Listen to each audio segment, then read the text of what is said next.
Você ter um relacionamento com Deus é muito mais do que você simplesmente não ir para o inferno.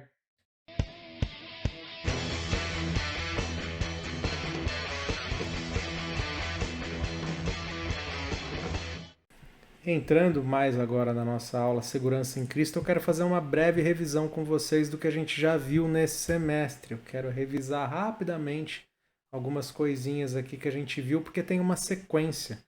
Essa ordem aqui ela não é escolhida à toa, né, para a gente entender por que a gente começa falando de por que precisa entender de chave de interpretação bíblica, depois de qual que é a nossa ética junto com o texto bíblico, e aí a gente vai entendendo como é que as coisas acontecem na criação, depois da entrada do pecado, depois como é que era a expiação lá atrás, agora como é hoje, depois que é graça e agora segurança em Cristo.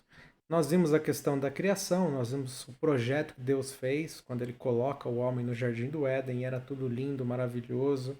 Ambos viviam nus ali, não era esquisito. A gente viu que Deus já tinha feito o trabalho antes do pecado entrar no mundo. Adão já teve que dar nome para os bichinhos, tudo. Mas aí a gente viu que o pecado entra no mundo. E o pecado acaba bagunçando completamente aquela harmonia, aquela intimidade que Deus tinha com o homem, porque a gente ouve o texto, a gente se lê o texto e diz que ouvindo o homem os passos do Senhor, ou seja, existia um relacionamento, existia algo que era próximo, algo que era muito intenso, era algo relacional, é como se eles estivessem ali tomando aquele chá da tarde, conversando Deus e o homem, e você vê que o pecado rompe isso, o pecado ele entra e ele acaba bagunçando completamente as coisas.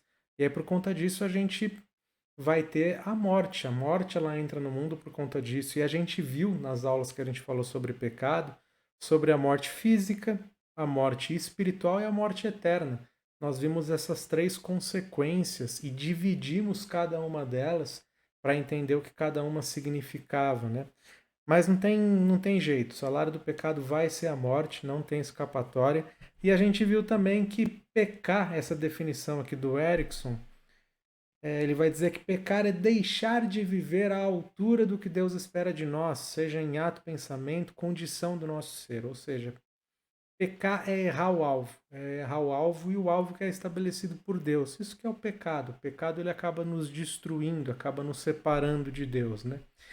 E aí a gente viu também numa das aulas que tinha a resposta ao evento da queda, né? Já que o salário do pecado é a morte, agora a gente estava condenado à morte e morte eterna. E agora? O que a gente faz? E agora, né? Aquele negócio tipo, e agora? Quem poderá nos ajudar? Quem poderá nos defender? E nós vimos também que tem aí o plano da salvação. Deus ele começa a bolar esse plano da salvação e nós vimos que já logo em Gênesis, lá Gênesis, logo no comecinho, a gente tem o proto-evangelho, que é Deus quando ele cria aquele projeto de salvação, que é onde ele começa a falar de Jesus na Bíblia. Se alguém perguntar, a gente falou disso. A Bíblia começa a falar de Jesus lá em Gênesis. Então toda a Bíblia ela aponta para Jesus, né? E aí teve esse plano da salvação. Mas aí eu pergunto para vocês, salvação, salvação de quê? Do que a gente é salvo? Quando assim, alguém pergunta assim, você aceitou Jesus? Você fala, aceitei Jesus. Eu levantei a mão, fui lá na frente e tal. O pastor orou por mim. Mas a gente é salvo do quê? Do que a gente é salvo? A gente é salvo do inferno? Do que a gente é salvo? A gente é salvo da morte? E aí eu queria ouvir de vocês do que a gente é salvo. A gente é salvo do quê? Quando o pastor orou lá e fez o apelo e a gente levantou a mão, a gente ficou salvo do quê? O que vocês entendem por salvação? E aí eu queria ouvir de vocês. Somos salvos de quê, pessoal? Do que a gente é salvo? A realidade é essa, a gente precisa tomar até cuidado quando a gente faz. Eu não gosto muito desse tipo de pregação que tenta te salvar do inferno. Não sei se vocês já ouviram esse tipo de pregação, que é um foco salvacionista absurdo, assim, desenfreado, em que ele quer te salvar do inferno. É aquele negócio que você tá condenado ao inferno. Tudo bem, isso aqui é verdade. Quando a gente é salvo do inferno. Quando a gente é salvo da morte, a gente é salvo da morte espiritual e somos salvos da morte eterna, apesar de ainda assim continuarmos enfrentando a morte física, mas quando a gente é salvo, A gente é salvo de ter uma vida longe de Deus. É exatamente isso que a irmã Luzia colocou pra gente, porque quando a gente o pecado ele nos separa de Deus. Essa questão, quando a gente é salvo, a gente aceita Jesus, a gente é salvo de viver uma vida longe de Deus. E obviamente isso tem consequências. Aí assim, a gente vai para o inferno, tudo bem. Mas eu não tenho que pregar para tirar simplesmente o cara do inferno. Eu tenho que colocar esse cara conectado com Deus. E são coisas diferentes. Preciso viver a salvação hoje e dar sequência nela na eternidade também, né? Mas obviamente a gente precisa começar a viver hoje.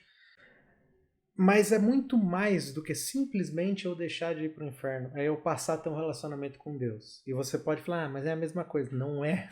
E não é mesmo. Você ter um relacionamento com Deus é muito mais do que você simplesmente não ir para o inferno. E eu queria abrir com vocês a Bíblia lá em Efésios 2:13. Mas agora, em Cristo Jesus, vocês, que antes estavam longe, foram aproximados mediante o sangue de Cristo. Então nós fomos aproximados. É isso que uma ponte faz. Quando você anda numa ponte, você está separado. Não tem jeito. Você está separado do outro lado, quando você está no meio ali de um abismo. E Cristo é essa ponte que vai reconectar a gente com Deus. Então é isso, a gente é salvo dessa separação aqui e também eterna de Deus. E Cristo nos aproxima, então a gente começa a ter essa proximidade. Então isso é salvação. E aí a gente viu também falando sobre a expiação na antiga aliança, depois entendemos a expiação na nova aliança, e aí a gente foi entender que é a expiação de Jesus Cristo, quando ele morre no nosso lugar. Em que antigamente, lá no Velho Testamento, você tinha que colocar a mão sobre o cordeirinho e você, num gesto simbólico, transferia os seus pecados para ele. E aí agora você não precisa mais fazer isso, porque Jesus é a expiação definitiva. Ele é aquele que vai realmente expiar os nossos pecados. Que aí tem o texto mais do que conhecido de todo mundo, de João 3:16 e 17. A gente tende a ler só o 16, mas o 17 é fundamental para a gente entender todo o contexto. Que eu vou ler com vocês. Eu estou lendo na NVI e diz assim: Porque Deus tanto amou o mundo que deu seu Filho unigênito, para que todo o que nele crer não pereça, mas tenha vida eterna. Pois Deus enviou seu Filho ao mundo, não para condenar o mundo, mas para que este fosse salvo por meio dele.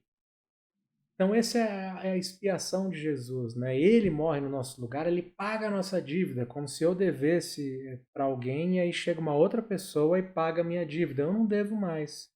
E isso é muito legal, porque isso é o que vai estar efetivamente ligado com graça, né? Porque a gente recebe essa salvação e a gente recebe de graça.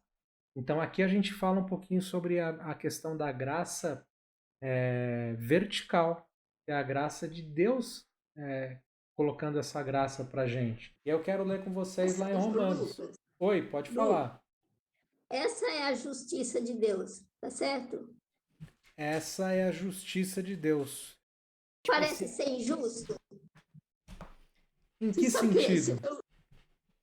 porque um santo pagando por tantos pecadores, entendeu? Se há muito tempo eu tive essa dúvida e agora você falando, eu retomei esse ao passado. Porque eu tinha dificuldade de entender e acho que ainda tem justiça. Essa é a justiça de Deus. Qual é a justiça?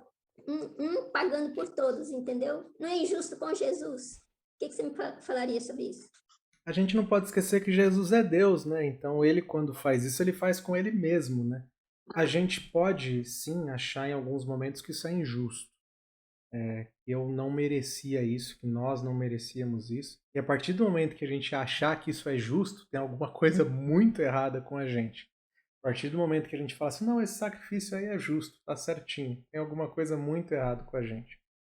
A gente sim precisa entender que nós não merecíamos isso, de maneira nenhuma. Não merecíamos. E isso é a definição de graça. É justamente algo que. A definição de graça é algo totalmente imerecido. É algo que não merecíamos, mas mesmo assim recebemos. Essa é a definição de graça. E é realmente justamente porque é imerecido, porque Jesus não merecia morrer e que ele morre, que aí passa a ter sentido. E a justiça de Deus, ela só é concluída, ela só é aplicada justamente porque não existia outra maneira disso acontecer. Deus, ele é totalmente santo, imaculado, ele não pode conviver com o pecado. Não tem convivência, é algo que ele não pode conviver. Não existe convivência de Deus santo, imaculado com o pecado.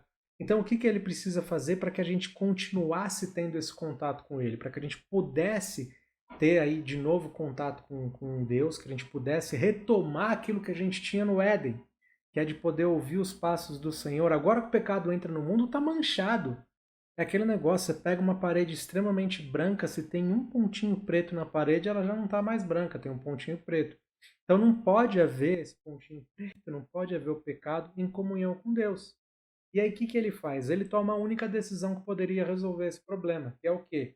Bom, já que todos eles merecem morrer, todos eles merecem a punição por seu pecado, e Deus é justo, Deus ele não poderia simplesmente falar assim: ah, tá bom, eu vou perdoar vocês, eu esqueço tudo o que aconteceu. Isso não poderia acontecer porque Deus ele é a justiça do universo. Ele não poderia simplesmente deixar e esquecer que tudo acontecesse da mesma forma que, sei lá, quando o meu cachorro, estou brincando com ele, sem querer ele me morde, um pouquinho mais doído porque eu estava brincando ali com a bolinha dele, ele não fez porque quis, então eu estou perdoando ele, ele não quis me morder, acabou batendo o dente dele na minha mão, são coisas diferentes. Ou quando alguém tropeça no seu pé no metrô e você perdoa essa pessoa, por que Deus não fez isso? Porque ele não poderia fazer. Porque Deus é a totalidade da santidade e da regência do universo e que precisaria dar uma resposta a essas coisas. O pecado não pode ficar impune, o pecado não pode não ser punido. Então, para ele não nos punir, o que ele faz? Já que isso precisa ser punido de alguma maneira. Mas eu não quero punir os humanos porque eu tenho um amor gigantesco por eles, mas não posso deixar de punir, então eu puno a mim mesmo. Eu tomo o lugar deles e eu pago essa dívida. Então aí você tem a justiça aplicada.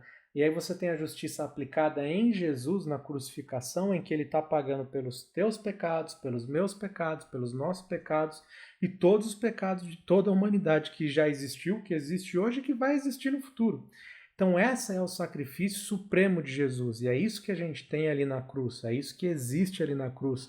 Então, justamente porque não era justo que um morresse por todos, que a gente consegue que isso tenha sucesso, né? Que Deus ele faz com que esse negócio funcione. Porque ele pega justamente a única pessoa que era santa e imaculada que não poderia ter tido pecado nenhum, ou seja, ele mesmo na pessoa de Jesus, e aí ele faz esse movimento de justiça. E aí nesse momento você tem papéis diferentes dentro da Trindade, em que Deus Pai ele começa a assumir o papel de juiz e Deus Filho passa a assumir o papel de réu, e aí você tem a punição ali naquele momento. Tanto que enquanto Jesus está na cruz, você vê, ele fala assim, aliás, durante todo o ministério de Jesus, ele fala: eu e o Pai somos um, ninguém conhece ao Pai senão eu.